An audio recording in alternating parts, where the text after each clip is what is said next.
Je vais me présenter. Donc, moi, je suis Sébastien Boval. Je suis natif de Courbevoie puisque j'ai grandi à Courbevoie, en tout cas sur mes 12 premières années dans l'ancien quartier Faubourg de l'Arche.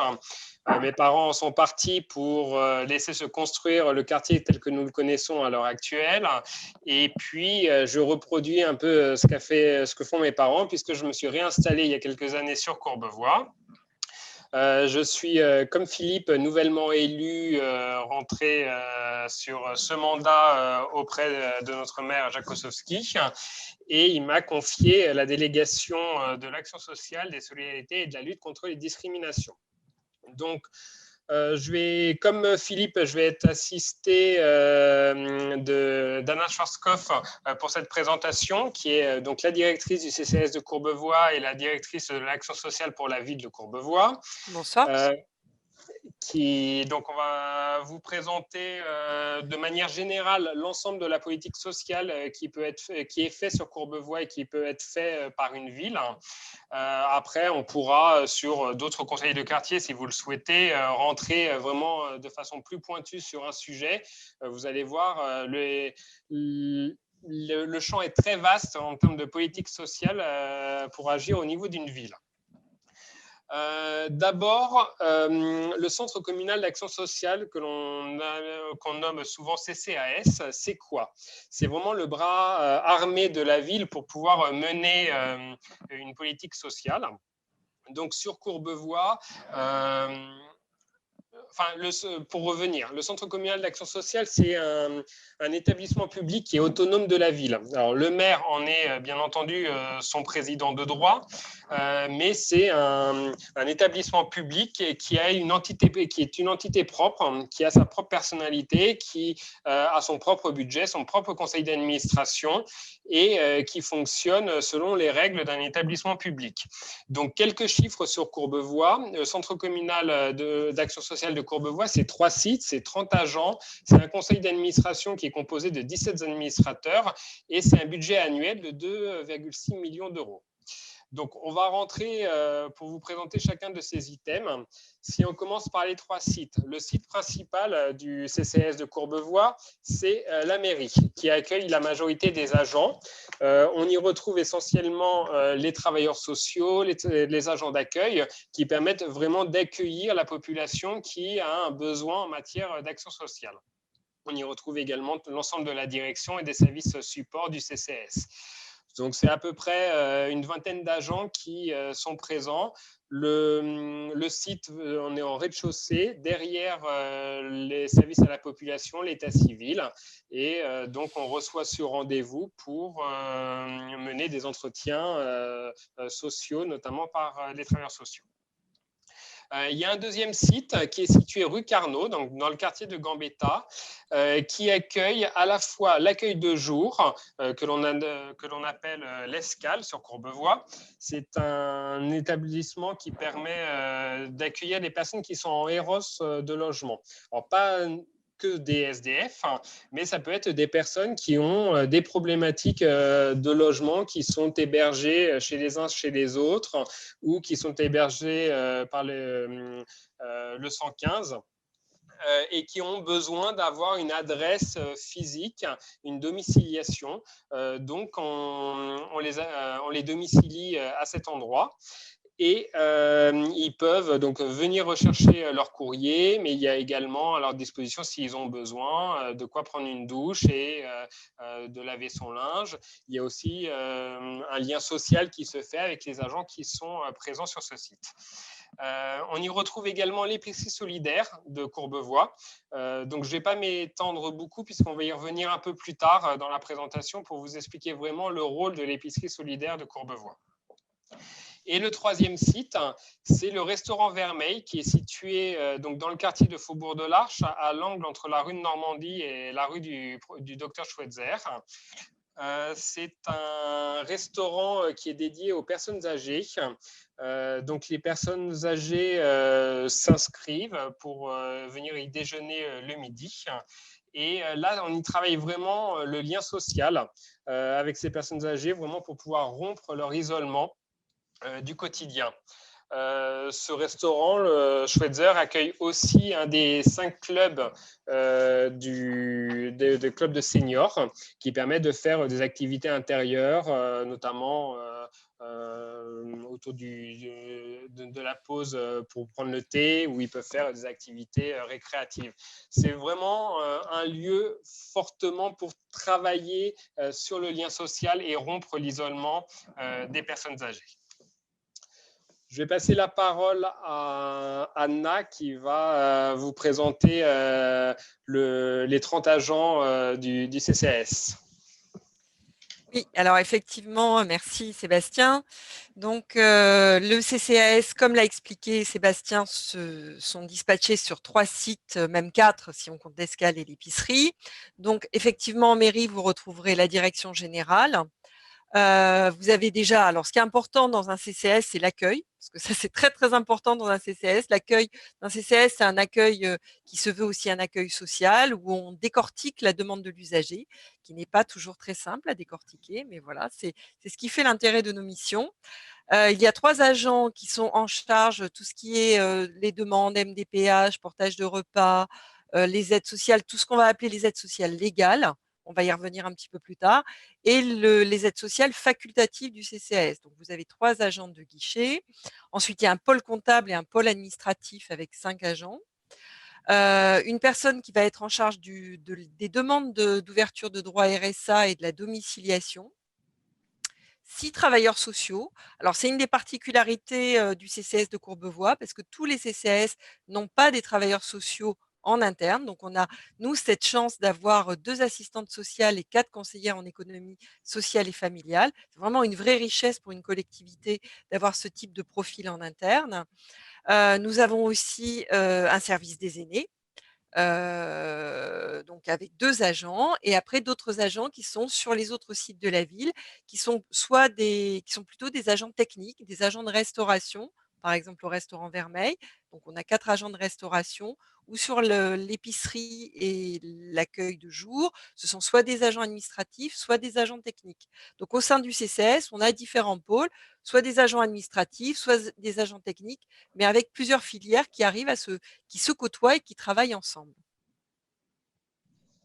Donc après, sur les travailleurs sociaux, chaque travailleur social a une référence, a un domaine de compétences plus particulier. On a un travailleur social qui est en charge de l'insertion professionnelle et de l'emploi, un travailleur social qui est en charge l'accompagnement des agents de la ville qui habitent Courbevoie, parce qu'un CCAS ne peut prendre en charge que les personnes qui habitent la ville de Courbevoie, qu'une ville en particulier.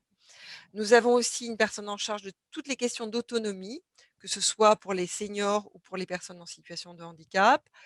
Un autre travailleur social qui suit plus spécifiquement la question des violences faites aux femmes. Nous avons aussi un travailleur social qui accompagne la question des étudiants actuellement et le suivi des personnes domiciliées. Et enfin, pour la 6e personne, nous avons un travailleur social qui est plus spécialisé sur les questions de logement, le droit opposable au logement ou le droit à l'hébergement opposable, ce qu'on appelle DALO ou DAO, et sur toutes les questions de surendettement. Et le CCS de Courbevoie a été labellisé en fin d'année 2020, point conseil budget par la Banque de France, pour accompagner les usagers, on y reviendra tout à l'heure, sur toutes les questions de surendettement. Voilà. Mais normalement, tous les travailleurs sociaux accompagnent tous les types de problématiques, mais ils ont chacun une référence en particulier. Je repasse la parole à Sébastien. Merci Anna. Donc, je vous ai parlé aussi que le CCAS de Courbevoie avait son propre conseil d'administration. Les conseils d'administration des CCAS sont composés en 2 collèges. Il y a pour moitié un collège d'élus issus du conseil municipal et un autre collège, collège associatif ou personnalités qualifiées qui agissent dans le domaine social sur la ville et sur le territoire. Donc, je vais vous présenter rapidement la liste de ces 17 administrateurs. Donc, nous avons au niveau des élus, bien entendu, Jacques Ossowski, le maire, qui est président de droit du CCAS, comme je vous l'ai dit. Et nous avons 6 autres élus, donc moi-même, qui suis vice-président du CCAS, mais je suis accompagné de 5 autres élus de la majorité dans ce travail. Donc Maria Garcia, qui est notamment conseillère municipale déléguée aux affaires sanitaires et sociales, Philippe Poutet, qui a pris la parole tout à l'heure, Benoît Le Chevalier, qui est conseiller municipal délégué au handicap. Marie Géroudet, que vous devez bien connaître, maire adjointe en charge du quartier Cœur de Ville. Arash Derambarch, qui est conseiller, adjoint au maire en charge de la ville verte et durable. Et nous avons également 2 élus de l'opposition qui sont présents au sein du conseil d'administration, Madame Dominique Fratellia et Monsieur Jean-Philippe Elie. Maintenant, si je vous présente le collège des associations et des personnalités qualifiées, donc sur Courbevoie, ça va être essentiellement des associations. Nous avons une vie associative qui est riche. Donc, nous avons 2 associations qui œuvrent dans le domaine caritatif et sanitaire, en l'occurrence la Croix-Rouge, représentée par Sylvie Co, qui est la référente au niveau de l'EPC solidaire. Nous avons la protection civile, avec Monsieur Letellier, qui est président de la protection civile sur Courbevoie. Nous avons 2 associations qui sont vraiment dans le domaine caritatif, le Secours catholique et l'Ordre de Malte, avec respectivement Madame Ribeiro et Monsieur Le Prince. Nous avons sur le champ de la famille 2 associations qui sont présentes. D'abord, le Secours populaire. Sur Courbevoie, le Secours populaire est vraiment présent sur un axe particulier de soutien scolaire et d'aide aux familles en difficulté. Donc, c'est à cet effet-là qu'on a souhaité qu'ils nous rejoignent dans le conseil d'administration du CCAS de Courbevoie. Et c'est Madame Mangény qui est la représentante sur la ville.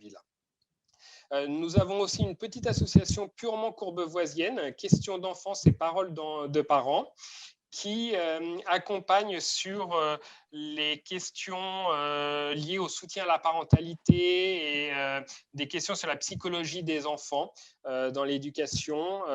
Donc, c'est Marie-Hélène Boissel qui représente cette association au sein de notre conseil d'administration et qui pourra notamment œuvrer sur le conseil local de santé mentale dont je vous parlerai un peu plus tard. Pour représenter les personnes en situation de handicap, c'est l'association APF France Handicap avec Monsieur Ponceau qui est présent. Et pour représenter le public des aînés, c'est le club de seniors de l'Amicale Schweitzer qui est présente avec sa présidente, Madame Janine Martin. Je te laisse, Anna, présenter les éléments de budget. Oui, bien sûr.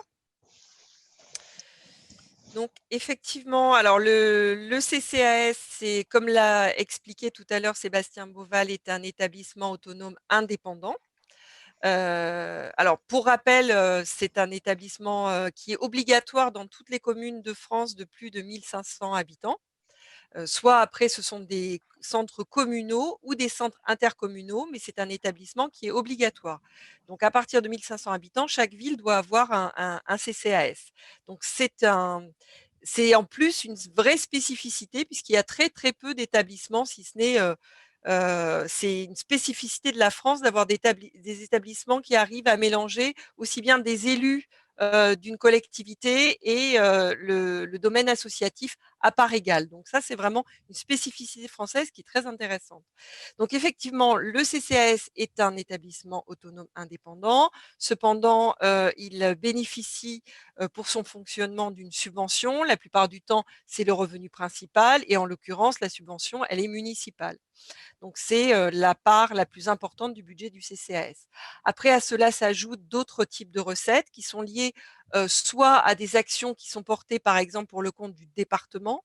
Donc, on peut bénéficier de financements qui sont liés à certaines actions. Par exemple, ça peut être le nombre de dossiers MDPH qui vont être traités, ça peut être le nombre de dossiers ASH qui vont être traités. Donc, ça, c'est très spécifiquement des subventions départementales. Après, en fonction des actions qui vont être mises en place. J'ai parlé tout à l'heure du point conseil budget. Pour la mise en place du point conseil budget, nous allons avoir une subvention qui va être, dont le CCS va bénéficier pendant 3 ans pour la mise en place de ce conseil budget. Après, les finances du CCS, les recettes peuvent provenir de recettes. Par exemple, les usagers du restaurant Vermeil vont payer une partie de leur repas à chaque fois qu'ils vont consommer un repas au restaurant. Donc ça va faire partie des recettes du CCAS. Après, effectivement, voilà, globalement, c'est la subvention municipale qui est la subvention la plus importante. Après, en dépenses, il y a une part des dépenses qui va être liée aux frais de personnel, qui est une partie quand même importante du budget, et ensuite toutes les aides facultatives que la ville de Courbevoie va souhaiter mettre en place au travers de son CCAS. Donc ça, c'est les dépenses principales. Après, vous pouvez voir dans les dépenses, par exemple, quand on parle des voyages sortis, ça va être toutes les actions qui vont être développées à destination des seniors, par exemple. Alors effectivement, en ce moment, on ne fait pas beaucoup de sorties, on ne fait pas beaucoup de voyages, mais normalement, on en met en place quand même un certain nombre tous les ans. Vous avez donc, ça peut être, alors les logements sociaux, par exemple, ce sont des logements passerelles qui avaient été mis en place pour héberger des personnes en très grande difficulté. Donc le CCS a 3 logements sociaux de ce type. Mais la plus grosse partie, des dépenses sont liées aux aides facultatives que le CCS va mettre en place et que l'on va détailler un petit peu après. Voilà. Après, je ne sais pas si on peut rentrer plus dans le détail. Je ne sais pas si c'est très, très intéressant. Voilà. Alors, je te laisse poursuivre sur les Oui. missions et les priorités. Alors, effectivement, un CCAS, s'il est obligatoire, il a certaines missions aussi qui sont obligatoires pour un CCAS. Et la première des missions, c'est la domiciliation des personnes sans domicile fixe. Donc effectivement, les CCAS doivent domicilier les personnes qui ont besoin d'une adresse pour toutes les démarches administratives. On sait très bien qu'à partir du moment où on n'a pas d'adresse fixe, faire une demande de RSA, bénéficier d'allocations de la CAF, pour les droits les plus fondamentaux, la domiciliation est indispensable. Donc, je précise quand même qu'une domiciliation, pour pouvoir la demander auprès d'un CCAS, il faut établir un lien avéré avec la commune. Alors la nuance, elle est et toute l'ambiguïté dans le terme avéré. Il faut arriver à déterminer le lien qu'a une personne avec une commune. Et ce lien, il est défini par la loi. Donc c'est un petit peu compliqué, mais on y parvient. En moyenne, nous avons à peu près 450 personnes qui sont domiciliées chaque année par le CCS de Courbevoie, ce qui reste quand même un nombre assez important par rapport à d'autres communes du département. Les inscriptions au RSA, alors ça, tous les CCS ne le font pas forcément, mais la ville de Courbevoie a souhaité que le CCS garde le contact avec les bénéficiaires du RSA. Donc, nous faisons les ouvertures de droits pour les personnes pour le RSA. Donc ça, nous avons une personne qui d'ailleurs est la personne qui fait les domiciliations, qui fait les ouvertures de droits. Nous faisons les ouvertures de droits pour le compte du département des Hauts-de-Seine. Et ensuite, la tenue du fichier des personnes vulnérables. Alors ça aussi, c'est une obligation pour les CCAS. Le fichier des personnes vulnérables a été mis en place après la crise sanitaire de 2003, la grande canicule qui a fait de nombreuses victimes. On a demandé au CCAS de tenir un registre des personnes dites vulnérables.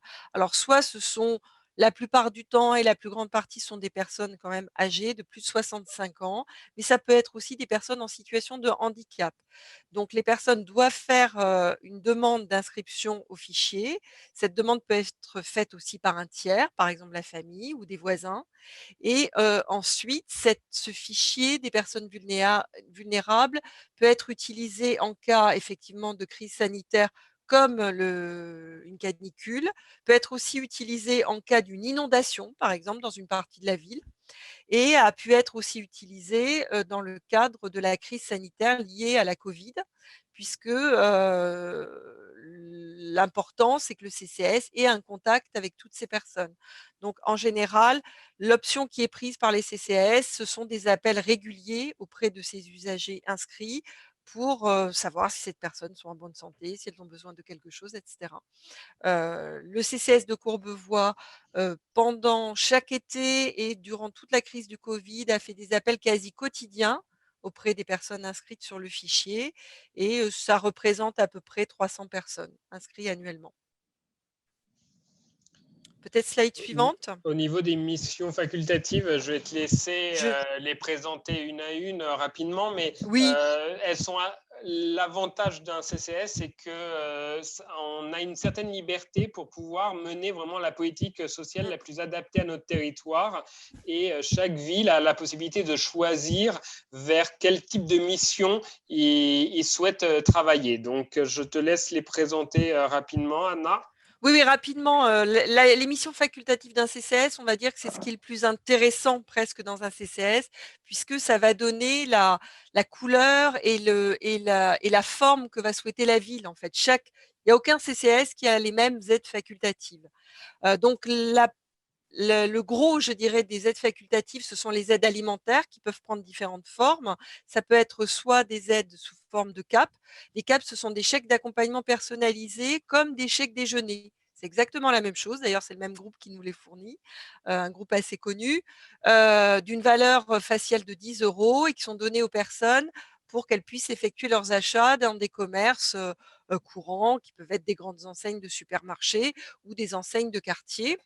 Donc, ce sont une partie importante du budget du CCAS. Ces aides alimentaires peuvent prendre aussi une autre forme, qui est par exemple des accès à l'épicerie solidaire, où les personnes vont avoir, sur orientation d'un travailleur social, une capacité d'achat qui va être liée à leur reste à vivre et à la taille de la famille, et les personnes paieront 10% du prix affiché au lieu de payer le prix total du panier, soit 10%, soit 1 € symbolique pour les personnes les plus en difficulté. Ça peut être aussi des actions de lutte contre l'isolement. Donc, on a parlé tout à l'heure des appels auprès des personnes inscrites sur le fichier des personnes vulnérables, mais ça peut être aussi toutes les actions qui développent le lien social, qui permettent le lien social. Le restaurant Vermeil pour les seniors, c'est une façon de lutter contre l'isolement. La mise en place d'ateliers mémoire, d'ateliers équilibre pour les seniors, ça permet de lutter contre l'isolement. Après, les actions de lutte contre le surendettement, mais là, le CCS s'est engagé très fortement puisqu'il a été labellisé il y a peu Point Conseil Budget pour la ville de Courbevoie et aussi pour le territoire de la Garenne-Colombe, puisque les points Conseil Budget ne peuvent pas s'arrêter à une seule ville, mais nous intervenons sur 2 territoires. C'est une action que nous menons au quotidien, notamment au travers de l'action des 6 travailleurs sociaux, mais plus spécifiquement avec le Point Conseil Budget. On va avoir des actions aussi, toutes les aides ponctuelles, ça va être les aides pour les factures d'énergie, les aides au règlement des assurances habitation, ça peut être des aides pour des frais de départ en vacances pour des enfants, ça peut être des frais de santé qui ne sont pas pris en charge ailleurs. C'est vraiment très, très souple et ça peut s'adapter aux situations individuelles. On est aussi intervenu sur des frais d'obsèques à plusieurs reprises, hélas, en 2020. Voilà, c'est vraiment un petit peu en fonction de la situation de l'individu et les critères à chaque fois sont évalués au regard d'un règlement intérieur, mais par les administrateurs du CCAS. Et nous avons d'ailleurs deux fonds qui sont dédiés pour les aides. Un fonds d'EDF, Siperec pour les factures et les impayés d'énergie et un fonds de Suez pour les impayés liés à l'eau. Après, nous avons toutes les aides aussi à l'autonomie. Alors ça peut être, voilà, j'ai parlé des ateliers pour, les personnes, seniors. Ça peut être toutes les actions qui sont mises en place par le biais du soutien, d'accompagnement au handicap. Heu, Le portage de repas le portage de également, le repas. téléalarme pour les personnes âgées. Voilà, tout ce qui favorise en fait le maintien, de la personne, soit en situation de handicap, soit de la personne âgée à son domicile. Donc voilà, on peut vraiment intervenir sur les champs les plus variés. Et après, un autre exemple, d'action du CCAS, c'est la lutte contre les violences, intrafamiliales. Donc je ne sais pas, Sébastien, tu veux en parler? Bah, je rentrerai un peu plus en détail OK, par la suite. très bien. Je te laisse finir avec Oui, alors par le exemple, fonctionnement. un exemple de l'accompagnement des courbevoisiens. Donc, voilà, par exemple, une personne va se présenter à l'accueil du CCAS, donc il va y avoir une prise de rendez-vous qui va être faite en fonction de sa demande. Soit on va pouvoir y répondre tout de suite et on va traiter la demande au guichet, soit c'est un travailleur social qui va recevoir la personne ce rendez-vous. Alors, normalement, sur la ville de Courbevoie, comme sur beaucoup de villes, les publics sont pris en charge de façon différente en fonction de la composition familiale. Quand ce sont des familles avec enfants en bas âge, normalement, ce sont les services du département qui les prennent en charge. Donc, on va réorienter les familles sur les services ce qu'on appelle le service des solidarités territoriales, puisque le département a des dispositifs comme l'aide sociale à l'enfance que les CCAS n'ont pas. Mais bon, voilà, donc normalement, traditionnellement, les CCAS prennent plutôt en charge les personnes seules ou en couple, mais sans enfants mineurs. Donc c'est pas grave quand on nous oriente une famille, on va quand même analyser la demande et en fonction de la demande, on va peut-être la réorienter sur les services du département. C'est pour ça que des fois, la personne va vous dire: «Ah oui, mais le CCS ne m'a pas reçu», mais c'est normal, c'est parce qu'on l'a réorienté sur les services de département qui est plus spécialisé que nous sur la prise en charge des enfants mineurs. Le département Ensuite, des Hauts-de-Seine a une antenne sur Courbevoie, sur notre territoire, tout à située fait. rue Aristide Briand, en face du lycée Paul Lapie. Voilà, voilà. C'est pas qu'on veuille pas le prendre en charge, mais ils sont plus spécialisés que nous. Après, ça peut nous arriver quand même de les recevoir. Donc, il va y avoir cette prise de rendez-vous, il va y avoir une petite évaluation sociale déjà à l'accueil de l'usager, mais ensuite, la personne va être très vite, sa demande va être transmise à un travailleur social.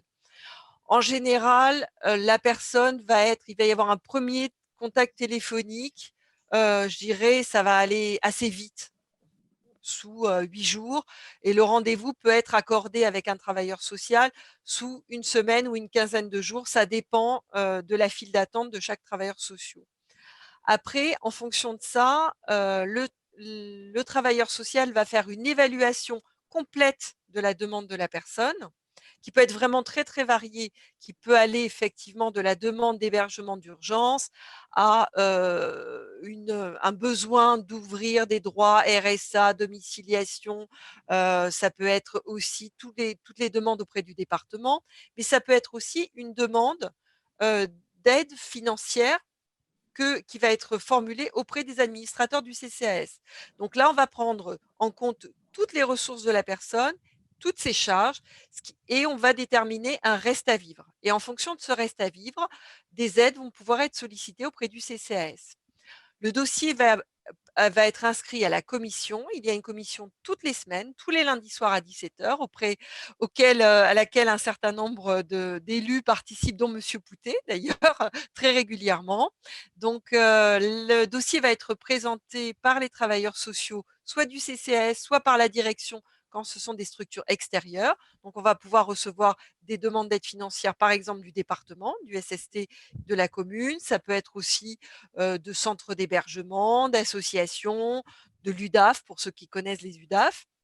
Et donc, il va y avoir une attribution d'une aide qui peut prendre effectivement, ça peut être des chèques d'accompagnement comme je l'ai mentionné tout à l'heure, une orientation sur l'épicerie solidaire, une aide à la facture d'énergie, etc. C'est une aide qui va être ponctuelle, ça ne peut pas être une aide récurrente mensuelle tous les mois auprès d'une personne, mais ça peut être une aide sur 1 mois, 2 mois, voire 3 mois, et cette aide pourra être renouvelée à plusieurs reprises.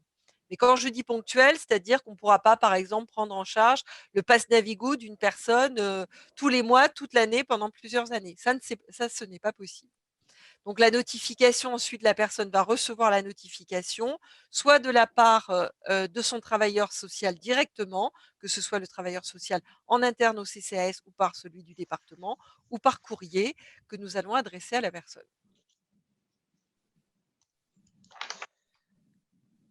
Alors, maintenant, on va rentrer, on voudrait vous faire un focus sur 6 actions du CCS de Courbevoie.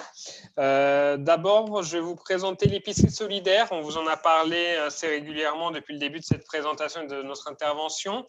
C'est l'une des premières épiceries solidaires qui a été créée sur le département. Elle a été créée en 2011. C'est un modèle hybride. La plupart des autres épiceries solidaires sont soit municipales, soit associatives. À Courbevoie, on a la particularité d'avoir ce modèle hybride qui est vraiment mi-municipal, mi-associatif, puisqu'elle est co-gérée avec la Croix-Rouge, l'unité locale de la Croix-Rouge française de Courbevoie. C'est-à-dire que la ville met à disposition des locaux, la ville met à disposition 3 agents qui travaillent sur cette épicerie. La ville s'occupe d'une partie des approvisionnements de marchandises. Et de l'autre côté, la Croix-Rouge met à disposition des bénévoles pour compléter les agents de la ville présents sur le site et s'occupe également de la logistique avec des liens particuliers avec, par exemple, la Banque alimentaire d'Île-de-France ou va conventionner avec certains magasins de la ville. Cette épicerie solidaire, c'est vraiment l'élément fort qui nous permet d'avoir une politique au niveau de l'aide alimentaire des courbevoisiens et des familles courbevoisiennes.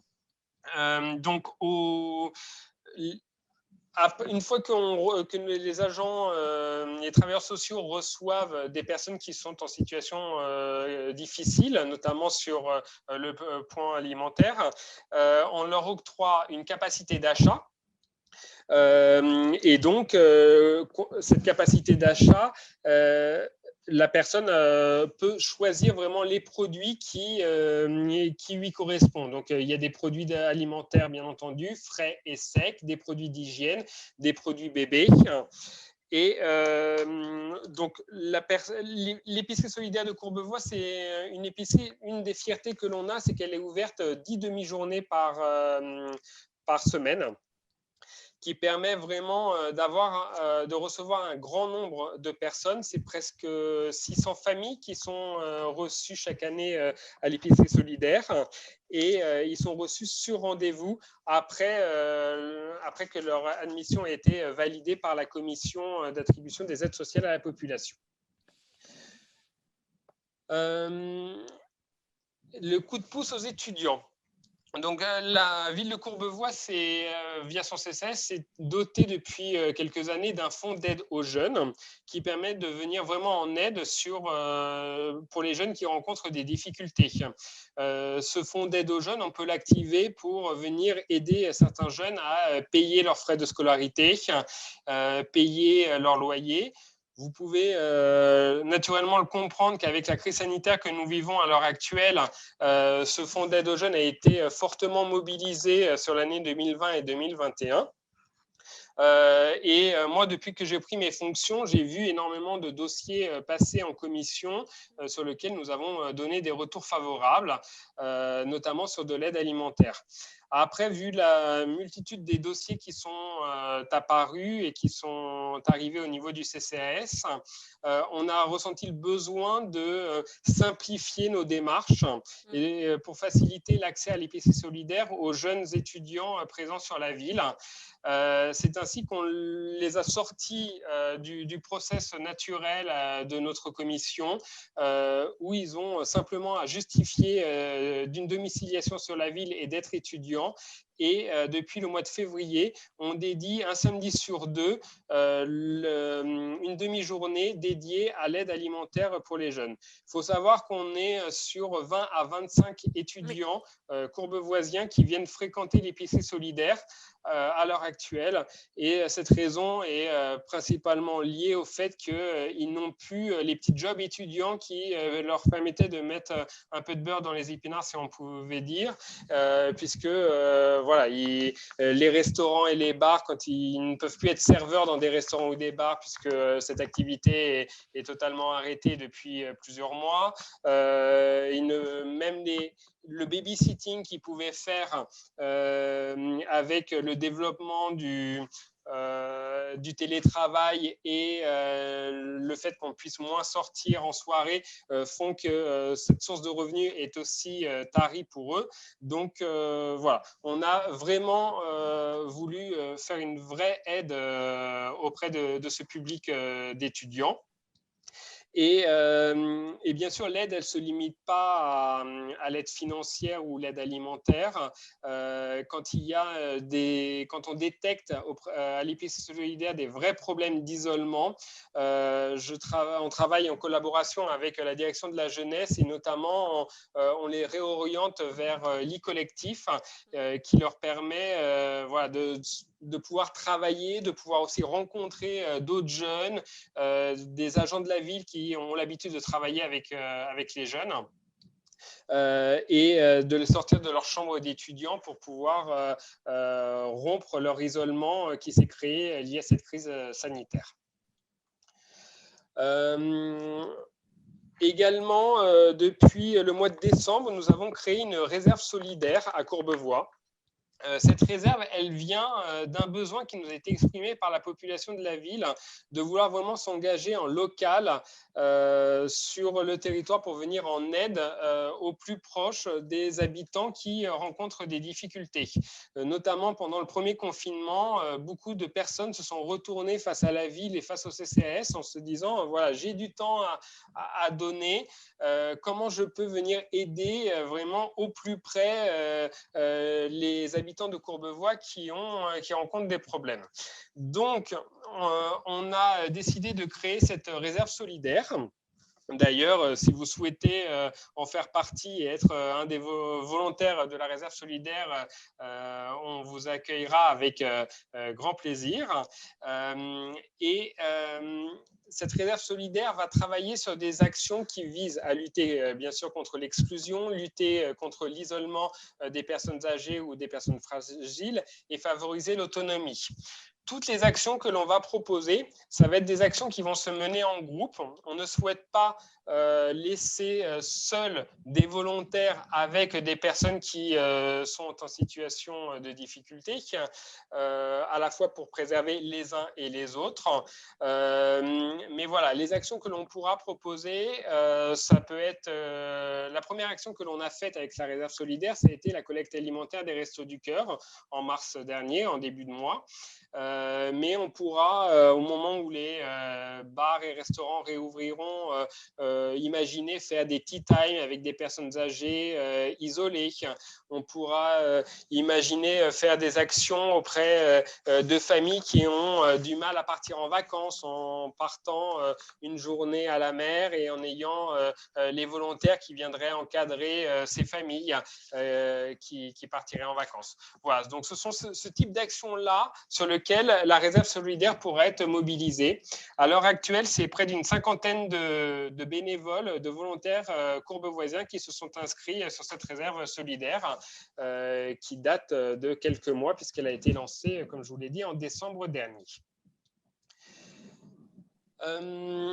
La mobilisation contre les violences faites aux femmes, c'est un chantier que la ville de Courbevoie mène depuis plusieurs années, bien avant que le sujet soit médiatisé avec le phénomène MeToo inceste, etc. La ville mène des actions fortes pour lutter contre les violences faites aux femmes. Et c'est une réponse globale que la ville apporte face à ce fléau. On travaille tant sur la détection des cas que sur la sécurisation des victimes et sur la reconstruction psychologique. Pour moi, c'est important de travailler sur ces trois sphères. C'est ça qui permettra de vraiment faire sortir les femmes qui sont victimes de cette chaîne de la violence. Et souvent, on oublie la reconstruction psychologique qui est primordiale pour des femmes qui sont victimes.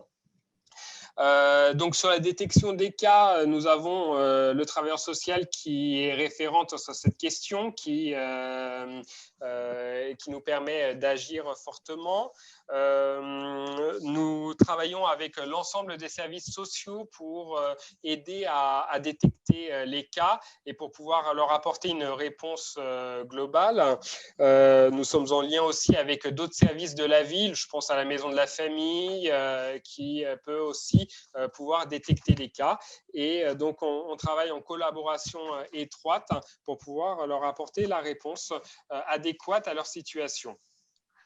La sécurisation des victimes, donc là, la ville agit au niveau du logement, qui est une des premières problématiques que rencontre une femme quand elle a besoin de se sécuriser par rapport à un conjoint violent. Donc, on propose d'héberger. Donc, on a mis à disposition, en fin de compte, de l'association L'Escale Solidarité Femmes, des hébergements sur Courbevoie pour permettre d'accueillir des femmes victimes. Dans ces logements sur Courbevoie, on va accueillir essentiellement des femmes extérieures à la ville. Les Courbevoisiennes, elles, vont être accueillies dans d'autres villes. Il y a une volonté aussi de séparer et de sortir la femme victime de ce contexte violent pour pas que le mari la retrouve. Il y a besoin vraiment d'arriver à séparer les choses. On travaille aussi beaucoup avec le commissariat de la police nationale et notamment sur des éléments de sensibilisation, mais aussi en mettant en place des taxis que l'on va prendre en charge pour que les femmes puissent se rendre sur l'hôpital de Garches, qui est l'hôpital de notre département qui peut faire qui est l'institut médico-judiciaire du département et donc qui est le seul habilité à pouvoir faire des expertises en la matière. En termes de reconstruction psychologique, on va notamment travailler sur des ateliers qui visent à restaurer l'estime de soi. On va travailler également sur la réinsertion professionnelle ou sur l'autonomie financière de la femme qui est victime. On va lancer d'ici cet été le conseil local sur les violences faites aux femmes. Un conseil local, donc son fonctionnement est assez proche de ce que vous a dit Philippe sur le conseil local de la santé. C'est un outil de démocratie au niveau des différents acteurs et le conseil local sur les violences faites aux femmes a pour but vraiment de réunir l'ensemble des acteurs qui traitent de près ou de loin des questions de violences faites aux femmes pour pouvoir mieux connaître chacun des acteurs et pour pouvoir apporter une réponse coordonnée entre nous. On a déterminé trois chantiers importants à travailler au sein de ce conseil local, en tout cas sur les premières années. La première chose, ça va être d'améliorer l'identification des cas et tout l'accompagnement du signalement de cas de femmes victimes de violences. Après, le deuxième chantier que l'on va avoir, ça va être sur l'accompagnement des victimes. Et le troisième chantier, ça va être sur le public des jeunes filles, où là, on se retrouve face à d'autres types de violences. Donc, ça peut être des violences intrafamiliales, mais ça peut être aussi des violences dans l'univers, entre guillemets, amical, ou en tout cas de ce qu'ils peuvent avoir au niveau du lycée ou d'études supérieures. Donc, on va s'adresser plutôt sur le public des 16-25 ans. Et puis après, on continue aussi de travailler sur des actions pour promouvoir l'égalité femmes-hommes. C'est une manière aussi de sensibiliser face aux violences contre les femmes. Un autre sujet sur lequel le CCAS de Courbevoie est engagé, c'est de travailler sur la santé mentale. Dieu sait que c'est un sujet cruellement d'actualité à l'heure actuelle, notamment avec la crise sanitaire. Et donc, le CCAS de Courbevoie va lancer un conseil local sur la santé mentale. Donc, en complément, vraiment, il va venir en complément du conseil local sur la santé dont vous a parlé Philippe. Et nous, on va vraiment travailler sur la partie psychologique et psychique des Courbevoisiens. Pourquoi on a décidé de le maintenir au niveau du CCAS? C'est parce qu'on s'est aperçu que beaucoup de publics qu'accueille le CCAS, l'origine des problématiques qu'ils rencontrent peuvent provenir de la santé mentale et de troubles de santé mentale. Donc, on va là travailler sur 3 chantiers particuliers. Le premier chantier, ça va être de traiter la santé mentale et la précarité. Donc, des personnes qui sont en situation de difficultés financières il y a des problématiques de santé mentale qui peuvent venir accroître ces problèmes de précarité. Donc, on va essayer de trouver la réponse adéquate pour ce public au niveau, pour travailler leur santé mentale et avoir un accompagnement spécifique. On ne pourra pas avoir le même accompagnement à une personne qui rencontre des troubles ou qui n'en rencontre pas. La santé mentale des enfants et des adolescents va être également à travailler fortement. Donc, en lien avec la maison de la famille et l'e-collectif, il y a déjà des psychologues au sein de ces 2 institutions municipales. Mais voilà, on va essayer d'améliorer les troubles que peuvent rencontrer les enfants et d'essayer de prévenir les troubles qu'ils peuvent rencontrer au niveau de la santé mentale. Et le dernier point, ça va être d'analyser des cas complexes qui vont être bien sûr anonymisés, mais derrière, c'est à partir de cas concrets d'arriver à pouvoir mener une politique sur la santé mentale.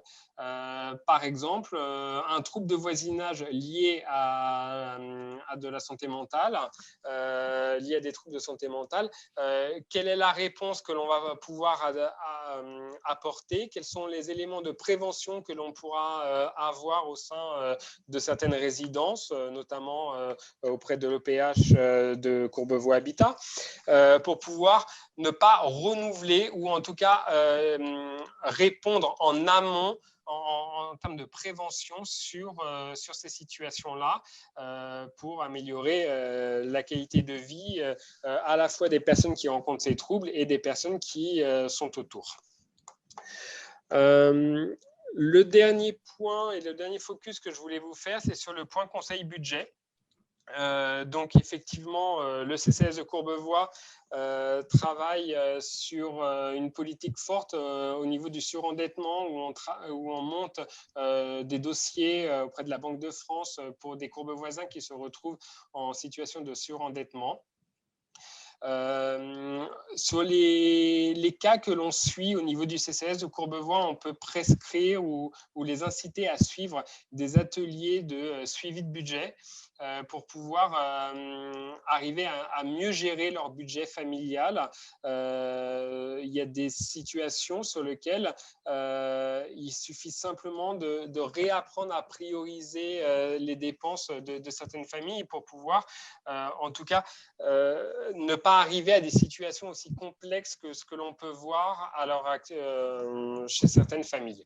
Donc voilà, ce point conseil budget, c'est une reconnaissance du travail qu'a fait le CCAS depuis plusieurs années et en termes de politique de lutte contre le surendettement et d'éducation à la bonne gestion du budget familial. Donc voilà les principaux points que l'on voulait vous présenter ce soir. Maintenant, si vous avez des questions, on est prêt à y répondre.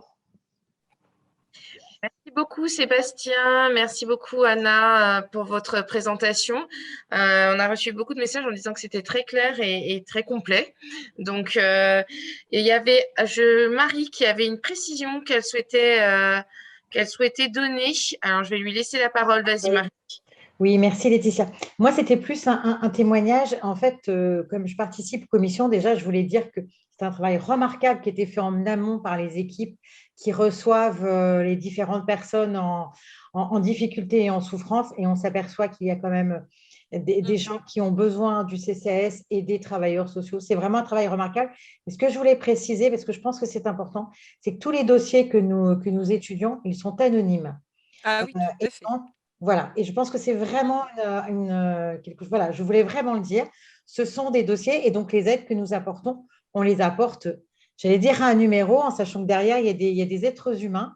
Mais voilà, et ça, c'est important. Donc, si vous connaissez des gens en situation difficile, voilà, qui n'hésitent pas à franchir la porte du CCAS, en tous les cas, c'est avec beaucoup de bienveillance et d'écoute professionnelle qu'ils seront suivis. Et derrière, les avis seront donnés de manière anonyme. Voilà, je voulais vraiment, vraiment préciser ça. Je te remercie, Marie, C'est d'avoir important, ajouté c'est cet important. élément qui est primordial. Il y a Tout à fait. deux valeurs, deux principes qui guident l'action du CCAS. C'est à la fois l'équité et l'anonymat pour qu'il n'y ait pas de problématique de favoritisme. L'équité, c'est grâce au règlement intérieur des aides sociales où sur une situation X, on a le droit à la même aide que son voisin. Et après, l'anonymat, c'est voilà, on ne sait pas l'identité, l'adresse ou autre de la personne qui passe en commission pour pouvoir statuer sur le bien fondé de l'aide qui est à transmettre. Merci beaucoup.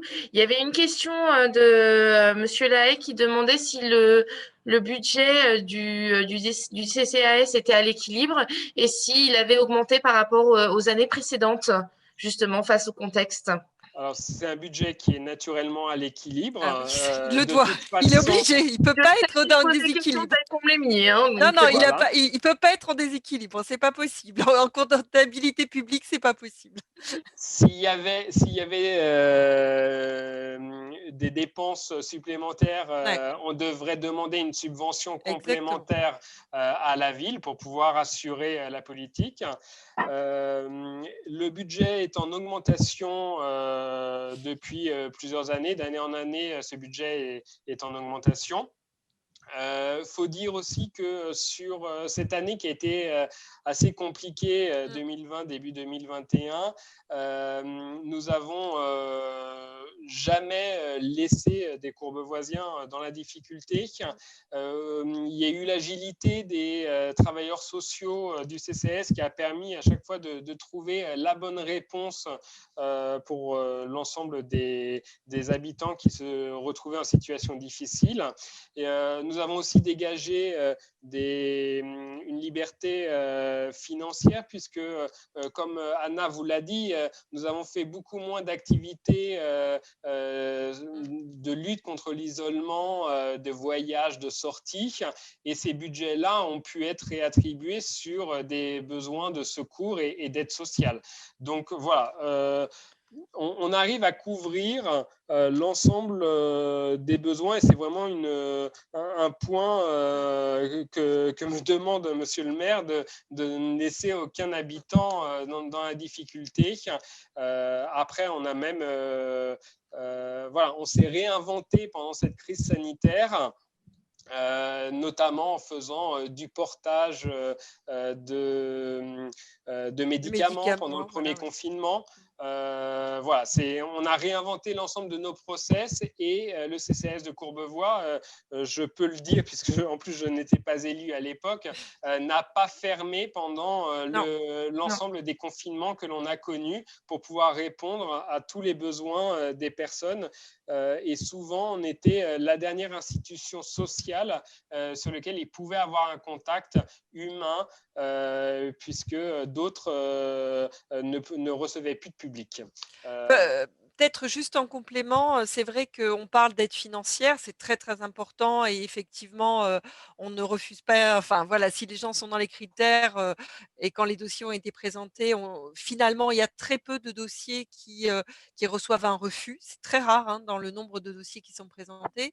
Ce qu'il faut quand même souligner, c'est que, très souvent les personnes qui se présentent à nous ont des difficultés financières, mais à la limite, elles sont parfois perdues dans leur démarche et ce qu'elles attendent, parfois même avant même une aide financière, c'est déjà une écoute, c'est un accueil bienveillant, une écoute bienveillante, mais c'est aussi d'être accompagné dans les démarches et on le voit par exemple dans le cas, du surendettement, on le voit dans le cas, des demandes, des recours dans le cadre du DALO, ce qui est de droit au logement opposable. Ce sont des recours qui sont très complexes et qui demandent aussi un effort d'accompagnement. Et au-delà des aides financières, je dirais que le travail qui est réalisé par l'ensemble de l'équipe, mais particulièrement par les travailleurs sociaux, c'est une plus-value qui est énorme dans la vie quotidienne des gens qui se présentent au CCAS. Vraiment.